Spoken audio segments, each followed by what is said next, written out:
အားလုံးပဲမင်္ဂလာပါဒီဗီဒီယိုမှာတော့ကျွန်တော်ခုနကအဆက်ပေါ့နော်ဒါဖြစ်လို့ကျွန်တော်ဒီ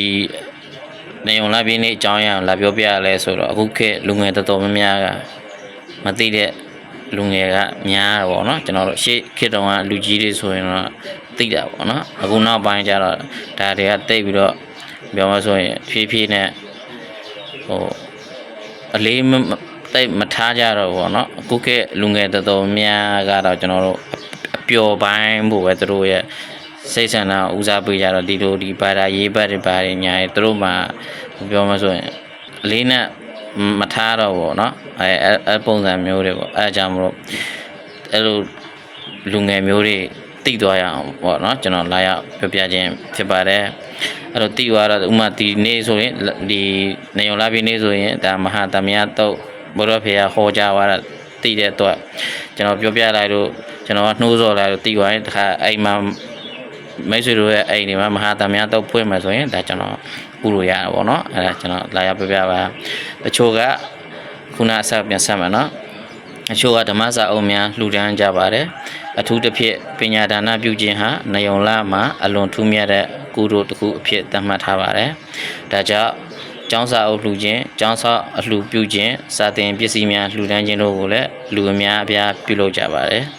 နေုံလာပြည်နေ့မှာမေတ္တာတုတ်မင်္ဂလာတုတ်ယတနာတုတ်တို့အပြင်မဟာသမယတုတ်တော်ကိုအထူးရွတ်ဖတ်ကြပါတယ်မဟာသမယတုတ်ကတော့ဒီနေ့အဓိကပေါ့နော်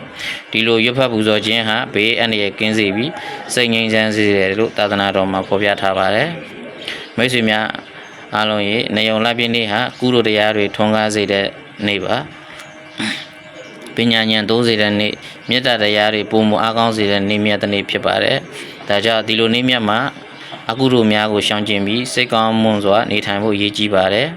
မိဘကျေးဇူးရှင်များကိုကြော့ခြင်းလူကြီးမိဘများအားကာရဝပြုခြင်းတတ္တဝါများအပေါ်မေတ္တာထားခြင်းတို့ဟာလည်းအလွန်တန်ဖိုးရှိတဲ့ကုသိုလ်များဖြစ်ပါတယ်မိတ်ဆွေများအားလုံးရေနေုံလာပြည်နေ့မှာကောင်းမှုကုသိုလ်များများပြုလုပ်ပြီးစိတ်အေးချမ်းသာရကြပါစေကျွန်တော်ဆုတောင်းပေးလိုက်ပါတယ်ဇီဝလလဘများတိုးတက်ကြပါစေ